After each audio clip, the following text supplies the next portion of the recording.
বৃষ্টি হইব কত বছর পরে না? মুসা নবী খুশি না রাগ? বেটা বৃষ্টি দরকার হর আর দিব বিলাস কথাই নেই। মুসা নবী বাড়ির দিকে রওনা দিছে। আল্লাহ কই কি তো আর কিছু কইতা না? না, যে একটা কইছেন এটা সবার কথা লাগতো। আরে মন খারাপ করো না, না না না। মুসা আলাইহিস সালাম বাড়ির দিকে রওনা দিছে, মনে মনে দোয়া করতেছে, আল্লাহ হরিণটা যেন সামনে না পড়ে।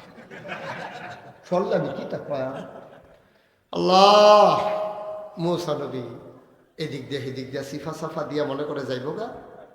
আল্লাহর কি কুদ্দুর গিয়া দেহে হরিণ সামনে খেয়ে দিছে। হরিণ ডাক দেয়া কয়, মুসা ও মুসা, আল্লাহরে জিগাইসলানি? কয় হ জিগাইসলাম। আল্লাহ কিতা কইছে? ওই মুহলন যাইতো না, এটা হইন না, তোমার লাভ নাই, বাইক উঠা থাও। আল্লাহ কিছু কইছে না? কয় অবশ্যই কইছে। কত কও ডাকে রে? কয় হইন না, তুমি কোনো লাভ পাইতা না। এবার হরিণে কি কয় শুনেন। আমরা ব্যাককল মানুষ, নাদান মূর্খ মানুষ, আমরা বুঝি না, হরিণ বুঝে। হরিণে কয়, মুসা রে, ও মুসা, আল্লাহ কি কিচ্ছু বলে নাই? কয় হ্যাঁ বলছে। কয় আল্লাহ যেটা কইছে এটা আমারে শোনাও। আমিও তো খুশি হইতাম পারছি না, তুই শুন না কি করবি? এবার হরিণে ডাক দেয়া কয়, মুসা রে, আমার জন্য মায়া বেশি কি তোমার না আল্লাহ? মায়া বেশি কা? আল্লাহ যেটা কইছে এটা তুমি মন খারাপ করো কিন্তু তুমি আলগা মায়া দেখাও কিন্তু তুমি কি আমার এক ফোঁটা বৃষ্টি দিতে পারবা না, পানি দিতে পারবা? দিলে তো আল্লাহ দিব। সো ভালো লাগে তো না? সুতরাং তুমি রাগ আর হস, আমি হরিণ বিশ্বাস করি, আল্লাহ যেটা কইছে এইটা আমার লেগে লাভ। সো ভালো লাগে তো? সুতরাং আল্লাহ যেটা কইছে এটা হলাই দাও।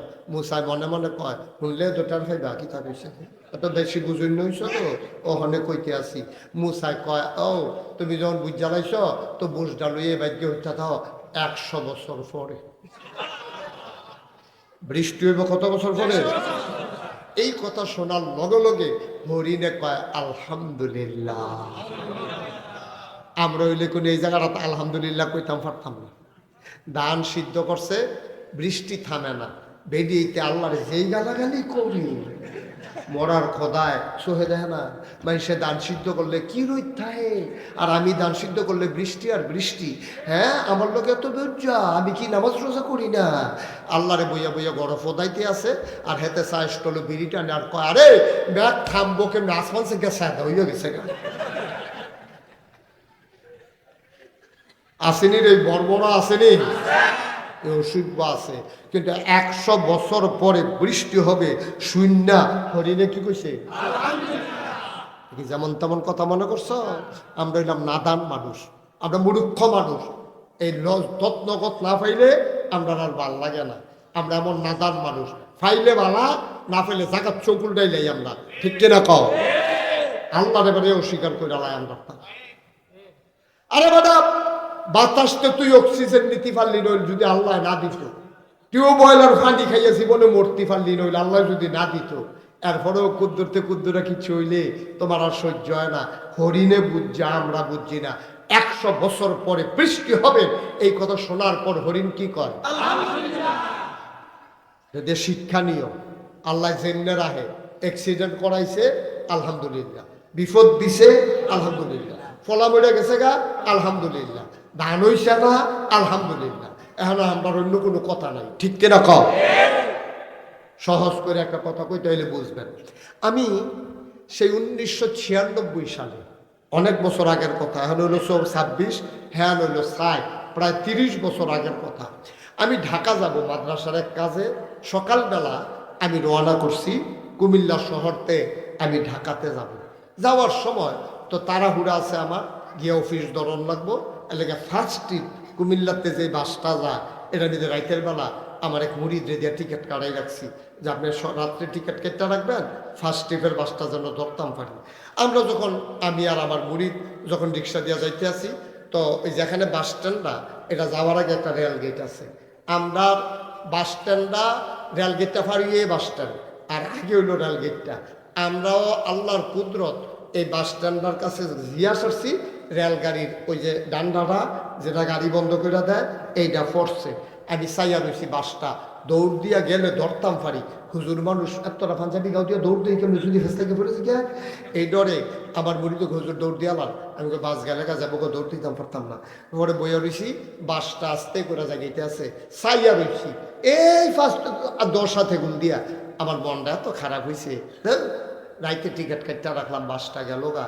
কপালে খারাপ, কতক্ষণ এরকম নিজের ফতাইয়া মতাইয়া বাসের ভিতরে এই বইয়া রয়েছি, গিয়াস রিক্সার ভিতরে।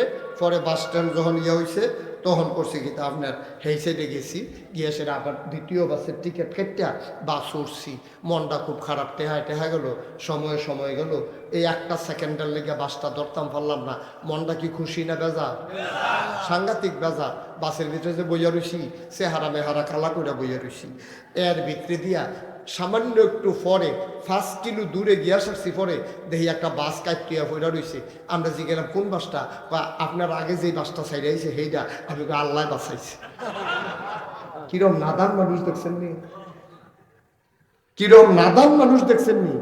এতক্ষণ ধরে কইলাম নিজে গাইলাইয়া ফতাইয়া ঘুমাই নইছো, আর কত দূর আগে উঠলে কিতা হয়? হ্যাঁ, বাসটা গেল গা, মনটা খুব খারাপ। যখন দেখছি যে আগের টাকায় পেয়ে পড়ে রয়েছে, অহন তো আবার কই আল্লাহ বাঁচাইছে। আমরা মানুষ হইলাম এইরকম নাদান, সুযোগ সন্ধানী। পক্ষে আইয়া পড়লে আল্লাহ বাঁচাইছে, বিপক্ষে গেলে ঠিক রে।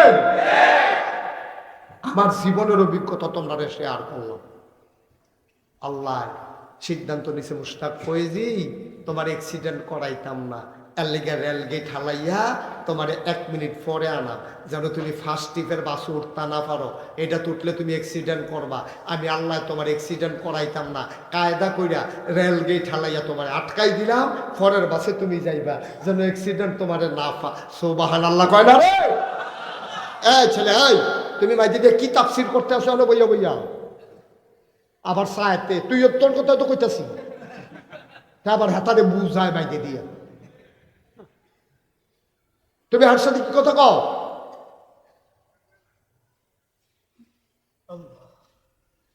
বিরক্ত কর কারণ আমি কথা বলতেছি, তুমি আবার মাঝিদে ওর সাথে কথা বল লাগানো। আমিন কর, জুড়ে কর, আরো জুড়ে। তাহলে এবার চিন্তা করেন যে আল্লাহ কি জিনিস, আল্লাহ কি জিনিস। এবার চিন্তা সুবহানাল্লাহ বলবেন না? হরিণ ডাক দেয়া কয়, মুসা রে, অমুসা, আল্লাহ কি বলছে 100 বছর পরে বৃষ্টি হবে? মুসা কয়, হয় 100 বছর পরে হইব কইছে। কয় আলহামদুলিল্লাহ। মুসার সব রাগ গিয়া পড়ছে হরিণের উপরে। এই খারো দৌড় দিবি না, তুই যে কইলে আলহামদুলিল্লাহ কি বুঝা কইছ তো এটা কইয়ার পরে যাইবি। 100 বছর পরে বৃষ্টি হইব, তুই থাকবি? কয় না। কয় তোর জিফুত থাকবো? কয় না। কয় তোর নায়নাথপুর থাকবো? কয় না। কত তুই আলহামদুলিল্লাহ কস কি? এবার হরিণ ডাক দেখ, মুসারে, আমার এই আলহামদুলিল্লাহ কোন ছাড়া আর কি ক্ষমতা আছে?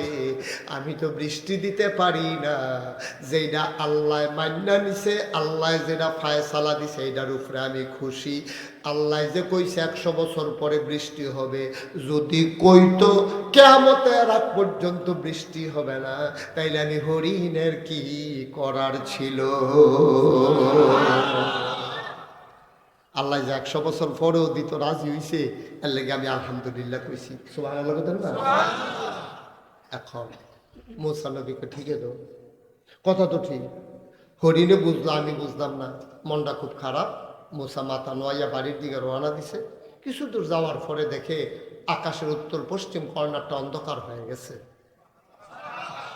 বিজলি চমকাইতে আছে, বাতাস ছুটছে, রেন্ডি করে ডালামালাইয়া পড়তে আছে, উড়ানো গাও বাড়ি খাইতে আছে।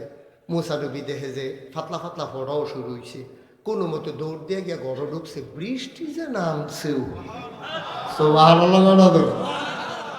মুসা নবী লগে লগে সেজদা দিয়া কয়, আল্লাহ এটাই করো, এটাই করো। তুমি যদি বৃষ্টি দিবাই তোমার চিন্তা থাকে, তো আমার কাছে এটা কইছো কিন্তু 100 বছর পরে দিবে, এটা কইছো আমি হরিণরে যে কইলাম, ওখান যদি আমি বাড়িয়া যাই বৃষ্টির পরে, হরিণে যদি কই মুসা এটা কই শিখছো কথা, তা আমার আর কোনো জবাব থাকে? তো তুমি যদি এখন বৃষ্টি দিয়ে লাইবা, তো আমার কাছে কে রে কইলা 100 বছর পরে বৃষ্টি হইব? আল্লাহ ডাক দেয়া কয় মুসা রে, ও মুসা 100 বছর পরেই আমি বৃষ্টি দিতাম, এইটাই ফায়সালা ছিল। হরিণ যখন কইছে আলহামদুলিল্লাহ, আমার প্রেমের দরিয়ায় ঢেউ শুরু হয়ে গেছে। লা ইন শাকারতুম লা আযীদান্নাকুম। ও দুনিয়ার মানুষ, শুকরিয়া যখন আদায় করো আমার আল্লাহ নেয়ামত বাড়াই দেয়। হরিণ যখন শুকরিয়া আদায় করে আলহামদুলিল্লাহ বলছে, আমি মিকাইলকে ডাক দিয়া বললাম, ও মিকাইল, আমার হরিণ 100 বছর পরে বৃষ্টি হবে। এটা শোনার পরে আলহামদুলিল্লাহ বলছে, যাও যাও যাও, 100 বছর পরের বৃষ্টি আগাইয়া এই মুহূর্তে জমিনে দিয়ে দাও। এই ক্ষমতা কার? আল্লাহ। এই জন্য সবসময় কি করতে হবে? আল্লাহ যেমনে রাখে আলহামদুলিল্লাহ। আমি উষ্টা খাইয়া নকুলটাই লেছি আলহামদুলিল্লাহ। আমার আল্লাহ যে ঠ্যাংটা ভাঙাইছে না, নৌখানা উল্টাইছে, ফাওটা যদি ফাতারে ভাঙ্গা যেত না, ফাতারে ফাও ভাঙছে আলহামদুলিল্লাহ। মাথাটা যে ওয়ালো বাড়ি খাইয়া ফাটছে না, আলহামদুলিল্লাহ না? তাহলে আপনি চিন্তা করবেন আরো বেশির ফাইন, আরো বেশির দিকে, তখন দেখবেন শান্তি। কত তো আরেকটা মনে পড়ছে, এটাকে কইলি তা তো তারা কেমন দাঁড়াইয়া থাকবো? কি রে জার্সি, তোরে দোকানে লাল কার্ড দেখাইয়া মাঠের বাইরে হালাই কেন দিবি? ভিতরে যাব তা আমারে বুঝ দিতে আছে বইছে লাড়া বেড়াবা, ভালো করে বসো, দাঁড়াইবে না। ওয়াজ আছে একজন, আজ শান্ত শিন্ত ভাবে, এই যে গড়ি টড়ি সাউন্ড নাই, এমন আছে ফজরের আজানও দিতে পারে। নাইয়া বেরোইয়াছি ফাটিয়া ওই কি তারে কোয়ার ফজরের আজান দিলে কি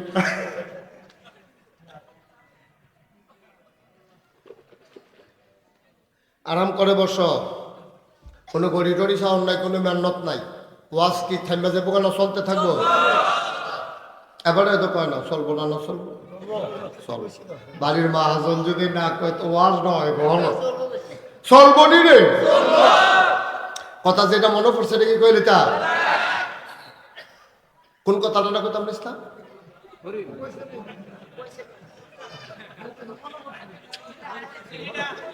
আমিন বলো, জোরে বলো, আর জোরে। ভাই আল্লামা শেখ সাদী রহমাতুল্লাহ আলাই আল্লাহর একজন বড় বান্দা। বাচ্চাগুলোকে সরান, বাচ্চা ইয়া সাইডা দিয়া রাখছে, ডাকো। আমিন বলো। বাচ্চা কাচ্চা সাইডা দিয়া রাখলে সারে, মা বাবার কিছু দায়িত্ব আছে না। এখন একটা মাহফিল চলতে আছে, কত দূর দূরান্ত থেকে লোক আসছে, মহিলারা সামলাই রাখবেন বাচ্চা কাচ্চা। আমিন কর। তো শেখ সাদী রহমাতুল্লাহ আলাই কথা মনে আছে নিও? একদিন মরুভূমির মাঝে দিয়ে আটকে আছে, তো মরুভূমির মাঝে দিয়ে যে যাইতেছে, ওনার জুতা না, কি না, স্যান্ডেল নাই। তো স্যান্ডেল নাই, মরুভূমিতে যারা গেছেন তারা কইতেন পারবেন, যারা হজ করতেন গেছেন, অথবা সৌদি আরব অথবা মধ্যপ্রাচ্যে মিডিল ইস্টে যারা চাকরি করার জন্য গেছেন, তারা বলতে পারবেন যে ওইখানে গরম কারে কয়। আমি প্রথম বছর হজে গেছি 2000 সালে। এই বসো,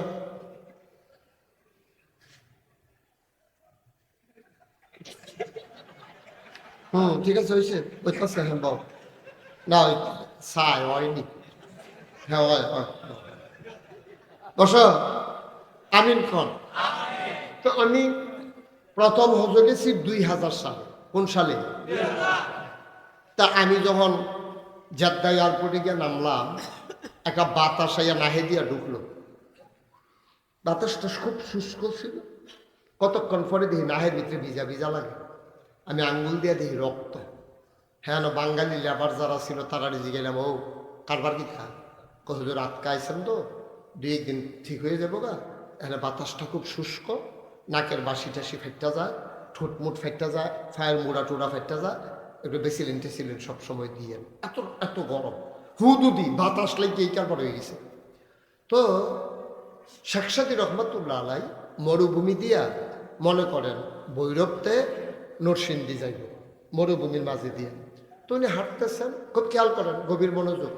উনি হাঁটতেছেন, মরুভূমির বালু, দুপুরবেলা এমন গরম হয়, মনে হয় যেমন ধানটা দিনে খই হইয়া যাবো গা, চাউলটা দিলে মুড়ি হইয়া যাবো গা। এরকমভাবে উনি হাঁটতেছেন, পায়ের নিচে ফসকা পড়ে গেছে, উনি খুব কষ্ট পাইতেছিলেন। তারপরে মরুভূমির মাঝে মাঝে সরাইখানা করে, সরাইখানা, এটা মানে বিশ্রামের জন্য ধনী মানুষেরা মাটির ওয়াল করে ঘর তুললে খেজুর পাতা দিয়া ছানি দিয়া রাখে। আবার পাহাড়ের ঝর্ণা টর্নার কাছে মানুষ যেন বিশ্রাম নিতে পারে, এই জন্য এরকম ঘর বানাই দিয়া রাখে। তো এরকম জায়গার মধ্যে যখন গিয়ে উনি নামছে, নামবে সেটা বইয়া বইয়া কানতে আছে, পানি টানি খাইয়া, আরে আমি বোধহয় আর নরসিংদী যাওয়া হইতো না রে, পাওয়ার তলা ফসকা ফুটে গেছে গা। তখন ফুসকাটা যখন ফুটতে যাবো গা, তখন যখন গরম বালুটা ঢুকবো, তখন তো কলজাত গিয়া লাগবো, আমার বোধহয় আর যাওয়া হইতো না, এখানে বোধহয় কতক্ষণ বইয়া থেকে ফিরা বাজ্যে গেউন লাগবো। এরকম চিন্তা করতে আছে। আর আল্লাহর কাছে কইতাছে, আল্লাহ তোমার কাছে কি কোনো জিনিসের অভাব আছে? তুমি তো চাইলে বেশি বেশি করে দিয়া লাইতে পারো, তোমার কাছে তো আর কোনো জিনিসের অভাব নাই। আল্লাহ ও ইয়া আমার একজন জুতা, এটা কি তোমার লেগে ব্যাপার? কোনোভাবে না কোনোভাবে ব্যবস্থা করে তুমি দিয়া লাইলে পারো। আমি এত কষ্ট হইতে আছে আটতে, তুমি কি এটা দেখতেও দেখো না? এমনি কানতে আছে। আল্লাহ কয় তারাও তোমার শিখাইতে আসি। যখন শেখ সাদী কানতে আছে, এমন সময় দেখে উনি তাকাইয়া মরুভূমির ভিতর থেকে একজন লোক আইতে আছে, একটা লাঠি দিয়া ভর দিয়া, একটা ফাও নাই।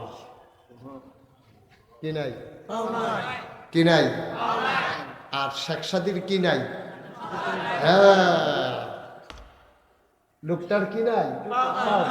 আর শেখ সাদীর, শেখ সাদী রহমাতুল্লাহ আলাই সেজদায় পড়ে গেলেন।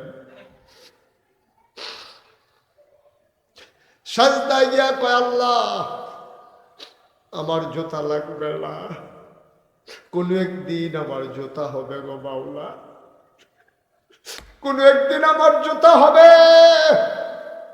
কিন্তু যার পাও নাই